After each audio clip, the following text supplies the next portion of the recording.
OJK sudah mulai mengabaikan chat ancaman dari DC karena kan sebenarnya kan di aturan OJK itu DC pinjol tidak boleh menagih dengan cara kekerasan, ancaman, teror dan yang lain sebagainya. Tapi OJK malah mengabaikan. Ini akan jadi tanda bahaya buat kalian yang sedang galbay soalnya. Assalamualaikum warahmatullahi wabarakatuh teman-teman semuanya. Pada kesempatan video kali ini saya ingin membahas terhadap yang namanya OJK abaikan teroran dari DC.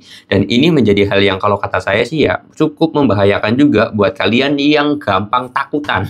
Kalau orangnya gelo atau orangnya nggak takutan itu mungkin biasa aja. Tapi kalau misalkan ini terus dibiarkan, yang saya kasihan adalah nasabah-nasabah berikutnya. Kenapa? Karena kalau misalkan DC pinjol ini didiamkan, ada teror, intimidasi, menakut-nakuti, dan yang lain sebagainya, bahkan mengancam pembunuhan, itu saya kira penagihan yang ekstrim, penagihan yang bikin orang tuh stres. Jadi nggak heran kalau misalkan orang yang sedang terlilit hutang pinjol itu banyak melakukan hal-hal kriminal, mohon maaf.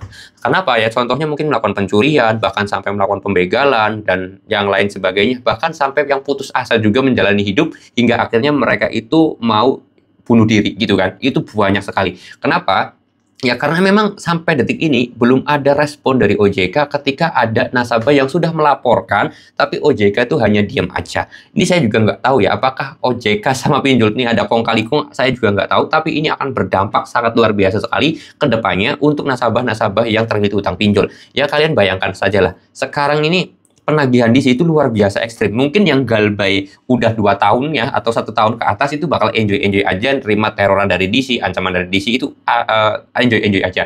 Tapi buat nasabah yang baru galbay ini jadi masalah. Kenapa? Ya karena pikiran mereka ketika baru telat sehari 2 hari nggak bakal ada teror, nggak bakal ada ancaman seperti ini. Tapi ternyata baru telat 3 hari aja udah ngancem, udah neror, udah bahkan mengintimidasi, menindas, melecehkan.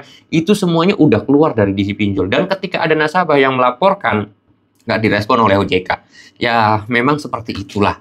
Saya kembali lagi ya, memang seperti itulah hukum di Konoha. Jadi kalau misalkan nggak viral, nggak trending, nggak semua bahas, media-media itu nggak ngelirik, ya akhirnya berita sebenarnya ini bahaya juga itu bakal hilang begitu aja. Dan kedepannya pasti saya yakin akan banyak korban lagi ketika sedang galbay pinjol. Itu udah nggak heran sih, saya yakini hal itu. Kenapa? Ya gimana nggak panik, jujur saya juga ketika galbay, ketika baru galbay kena teroran, kena ancaman dan yang lain sebagainya, ya itu pasti stres, depresi karena takut.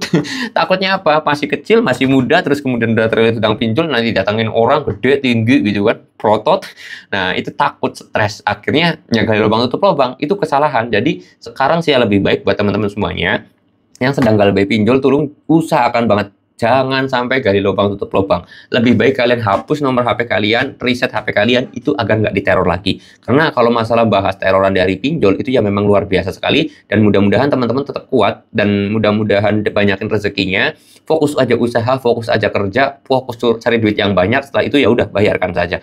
Tapi jangan lupa ya, hapus nomor HP atau ganti nomor HP, reset HP itu dilakukan dulu biar teman-teman tuh bisa fokus kerjanya dan dapat duitnya. Oke, mudah-mudahan video ini bisa bermanfaat dan teman-teman semuanya jangan panik, jangan takut dulu, jangan stres dulu karena kalau udah stres, udah depresi, udah panik ini bisa bahaya buat kalian juga. Oke, kalau kalian mau tanya-tanya boleh tinggal tulis aja di kolom komentar. Saya mau tutup dulu videonya dan kata assalamualaikum warahmatullahi wabarakatuh.